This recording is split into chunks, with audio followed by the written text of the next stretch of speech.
Welcome back to the Chad X podcast. It's your friend, Chad. I'm here again, and I have another guest. Same guest as last week. You guys liked him so much, we decided to bring him back. Go ahead and reintroduce yourself this time. Hey guys, this is Ferris. I'm back. Oh, no last name this time. If you want to know his last name, for a secret reveal, if you haven't watched the previous episode, go back and watch that one. Sorry, I have to. Last week I felt like a little bit too much information, so I Oh, was like, felt, why not? I'll just give him this first name oh, this felt time. exposed. Okay, good to know. Good to know. All right, so today we're going over probably one of the most notable events that happened in the news recently. We're going over the Hawk Tuah girl, that's Haley Welch, her crypto scam that she and her team, led by Doc Hollywood, notorious grifter, they pulled on some of her fans. Now, this is a really interesting thing to me because Hawk Tuah girl she's like, usually people get 15 minutes of fame. She has like stretched her 15 minutes into like 50 minutes. Like she is milking everything she can out of that one video she had that went viral. But I think she's starting to notice that the milk is running dry. The cow is it's on its way out to pasture. So right now, what she's in the news for is a scam she pulled on her fans. So for those of you who aren't super familiar with crypto, this is called a rug pull. So what this is they create a coin. They call it a meme coin usually, but really people in the know call it a scam coin. So she created her meme coin, scam coin. I think it's called the Hawk coin or something. Point Something like is, that. Yeah. go ahead. Something like that. It was a hot coin, I believe. Yeah, the hot coin. So she created this, gave a bunch of them away to her friends and associates and other people who helped her set it up. And the minute it went live and people started trying to buy them, they started selling them. And they made a couple $1 million doing this. So she's on the last legs of her little 15 minutes of fame, but she is getting all its worth out of it. She made a couple million, her and all her friends. And everybody who invested basically lost everything. They bought into her coin thinking they were going to make some money off of it.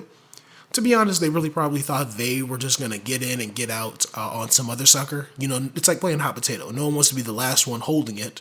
If you're the last one holding it, you lose. But if you get in early enough, you can probably scam somebody else. But a whole lot of people who thought they were going to be the scammers got scammed because the only people who really made any money off of it were Haley Welch and her associates. And it's gone viral. It's been covered in the news.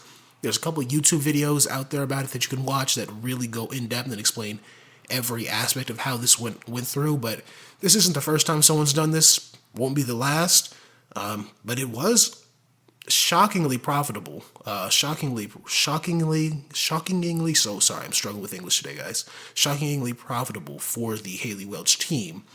They made, last I checked, about $2.8 million off this in fees and, of course, in sales of the coin. Ferris, your thoughts? First thought when I first saw this incident go down is I'm tired of seeing her in my timeline. First of all, because I don't think what she did, the gesture she did to be able to stretch that 15 minutes to 50 minutes of fame by getting a podcast, by getting all these endorsement deals is kind of just ridiculous. It just kind of speaks in American society nowadays. But most importantly, on the topic itself, that's a scam. She scammed her supporters, her fans, uh, the people around her scammed supporters and her fans. And there should be consequences. There definitely should be consequences, and I think the consequences will be jail time. Might be jail time because she literally committed fraud. A scam. She's a scammer for that. Yeah, the crypto industry is particularly interesting because it's very, very loosely regulated. If you could almost say unregulated. There were a lot of court cases, a lot of legislation trying to be passed to get them registered as securities, so that all the financial consumer laws would apply to crypto. But that hasn't gone through, and Donald Trump has made it pretty clear that he intends for it to never go through that way. He wants crypto to be sort of what it is now, sort of the Wild West. A lot of big time crypto supporters, a lot of guys who made a lot of money in the crypto field, supported Donald Hmm. Trump on his ascent to the presidency, his previous campaign. So it's very likely that crypto is going to continue to be the Wild West, and we're going to get a couple more people like this in the industry trying to do whatever they can to get over on people, pumping dumps, rug pulls, things of that nature. And there's really only one group we can blame for this, and that is the baby boomers. This is entirely their fault because they've created an economy that is so difficult for young people, people who weren't in during the good times, who weren't able to get theirs during the Wild West era. Well, not even the Wild Mhm. West era. During the 60s and 70s, when they either were young adults or children, there was a huge welfare Mhm. state, and they were able to live their lives off that. They were completely supported. They had all the things they needed to live a comfortable life. Housing was cheap, Yep. education was affordable, jobs were plentiful, and wages. I mean, if you adjust for inflation, if you had a high school diploma back then, you could probably get a job making a wage with the equivalent of $100,000 in purchasing power today. Back then, it was probably like $16,000 a year. But when you adjust for how much things cost, especially housing, their purchasing power was severely better than it is for young people today. So a lot of young people today, their only chance to get what they consider a comfortable, reasonable existence is to try to invest in these big time scams. It's to try to scam someone else. It's try to gamble and get rich. Because as the middle class erodes and the ability of them to be comfortable depresses and becomes just almost insolvent, just not there at all, you really got to play the game. You got to gamble. You got to take a lot of risks because your only options are be one of the rich scammers or be one of the broke people getting scammed half the time. So the whole cycle that we've been going through with crypto over the past decade or so, the boom and bust, the scams, rug pulls, pump and dumps, things of that nature, it's entirely because young people just don't have any other way to work hard and invest and get to the point where they can live a comfortable life and afford, housing, children, things that a lot of people consider basic necessities to make life worth living. Your thoughts, Ferris? I 1000% agree. 'Cause these are the same people. These baby boomers are the same people that talk shit about us. They talk about why we don't have a family, young family. Why don't we have a house? Why are we lazy? And all blah blah blah. Buddy, you lived in a time where it was very affordable. You got everything handed to you. The economy was great during that time. Literally, the reason why the economy was great is because every economy in the world was still up to shit because of World War II. And the United States helped build other economies at that time, making us the number one economy in the world. So these people keep talking shit about us, saying that we're lazy and all, and how they don't understand why we don't have all these things. It's like they did at their age. Well, they had it easy at the time. We don't. They gave us a shitty economy. They're the reason why the economy is like it is. They're still in these higher end positions. They don't want to leave. They want to give the young guys the opportunity to kind of grow. They don't want to be greedy and just be there until they're dead. And I think that's the big issue of this economy nowadays. We Exactly. have too many of them up there. Way too many of them up there. And they need, instead of being up there, they need to be in a retirement home. Or the grave, or a Yeah, grave. That's yeah. another solution. I genuinely think the one way that we can fix the crypto market as it currently exists, the scam economy that we have, is by getting rid of baby boomers. And I get a lot of people think that's probably going to sound like a reach. A lot of our listeners are going to hear that and be like, what is this guy talking about? How are the two related? Aside from what we just explained, where it's like they had a better economy and they kind of rug pulled all of the younger generation the way Haley Welch did to her Hawk coin investors. They Hmm. they got in, they sold off all their stuff, they got rich off all their investments, they bought up all the property and everything like that, and then they changed the rules. They made it impossible. They changed zoning laws. It's just they destroyed housing supply, things of that nature. So, Hmm. getting rid of the baby boomers, who are historically the largest generation in history, even to this day, I believe they're still larger than millennials. But I think millennials just passed them because a lot of baby boomers died, not because there's more millennials than there were baby boomers. At their peak, Yeah. they were and still are the largest generation in history. And one thing you can do to make the economy better for a lot of people is reducing competition to a degree. Reducing competition for roles, for wages, for investment opportunities.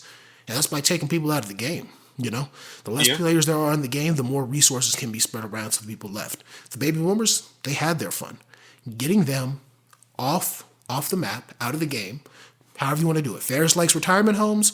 I like dirt naps. But one way or another, if you can get them out of the game, if we can get them out of the housing market, out of the job market, out of the investing market, more people are going to have the young people and just people who aren't super high worth as they currently are are going to have opportunities to use traditional investments that are more regulated, that are less likely to get you scammed, and also just to work decent wage jobs where they can make enough money that they don't necessarily have to become business owners. They can work, save for retirement, get a pension, use that to buy a house, and they can live modest, comfortable lives. If we give people that option, that middle class option, as well as options to take risk and gamble a little bit and try to be an entrepreneur, but do it in a safer, more regulated market, I think that can destroy this crypto scam market we currently have as the only viable option a lot of young people see to improve their lives. Your thoughts, Ferris? I 100% agree. It's the same way where we just talked about how these baby boomers basically have control of the markets. They're the ones who are the top of the top, and they just don't want to leave. They just literally want to be in that job until they hit their grave. And who knows when that's going to happen?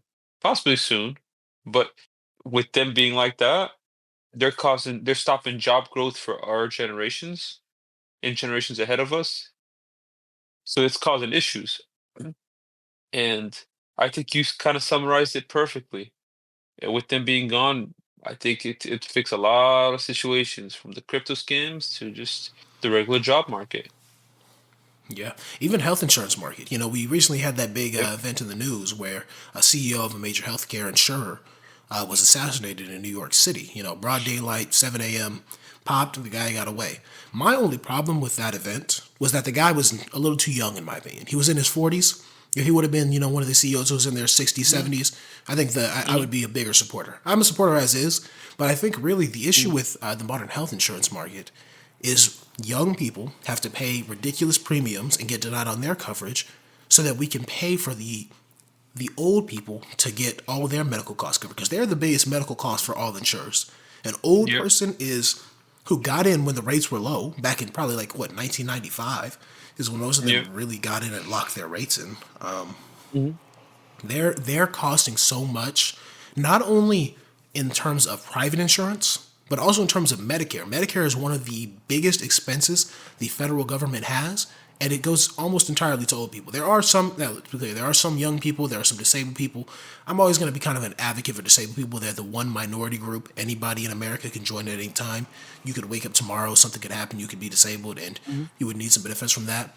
But mhm, just the fact that a smaller generations, millennials, Gen X, Gen Z, are paying into all these premiums for the health care and for the Social Security payments of an older generation, mhm. of the baby boomers, an older, larger generation, is really costing our economy a lot of potential money from investors, from people who are going to spend that money on consumption, which drives the economy, helps companies out, brings things forward.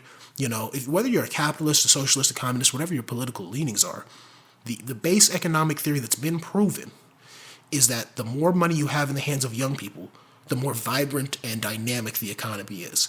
The more money you're using on older people, the worse it is for the economy because you're taking money out of the actual economy, the actual making, producing, consuming, like the actual service based and production and consumption based economy, and using it basically in welfare payments to people who don't produce.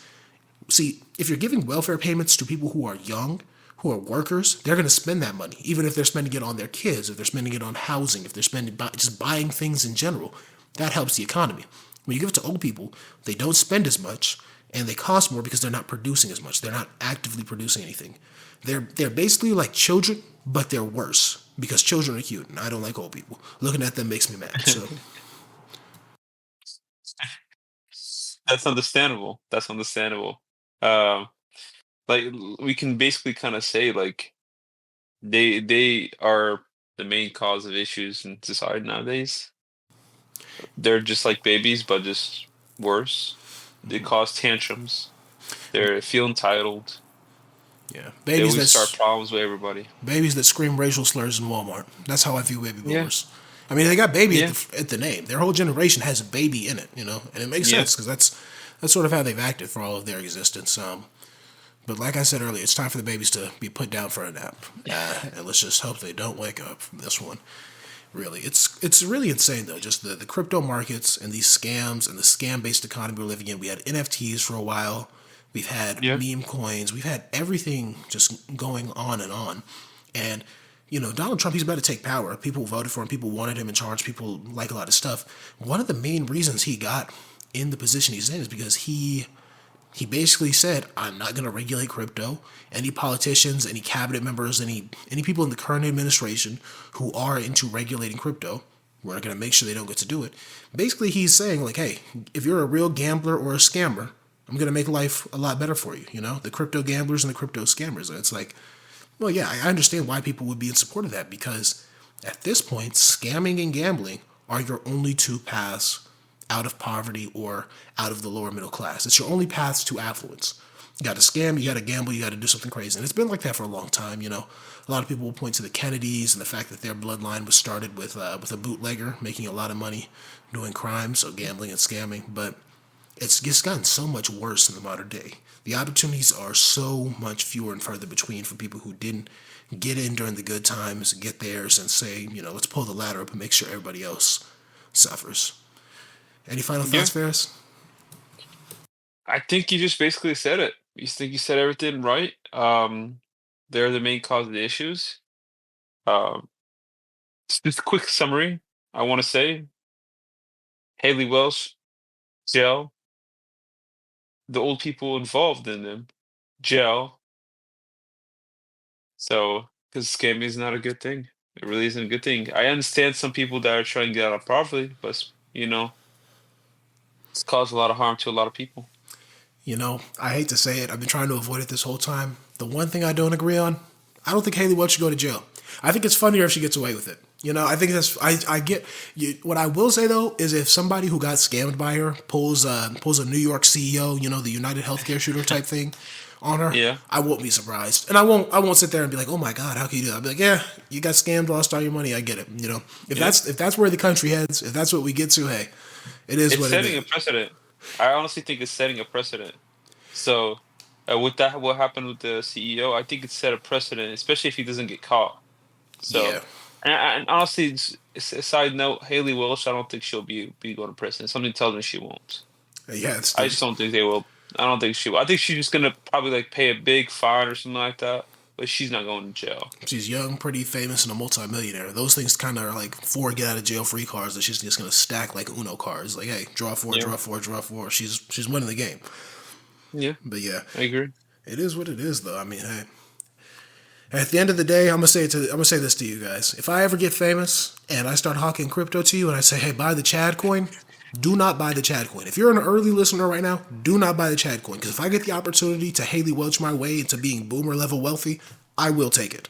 I promise I'll always say I hate boomers and I'll always blame them for everything. If that's what you're here for, is to hear that the old people hate, I got you. But do not buy my anti old people coin, because it will be a scam.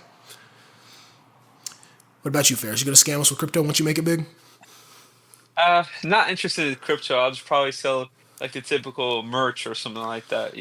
Oh, you heard it here first. You can trust Ferris's coin. Mine's a scam, but Ferris's is legit. Once he makes it, his coin is legit. So buy a lot of his. Buy the Ferris coin. All right. Thank you. All right. That's it for today, guys. Thank you so much for listening. Once again, this is Chad. Say goodbye to the people, Ferris.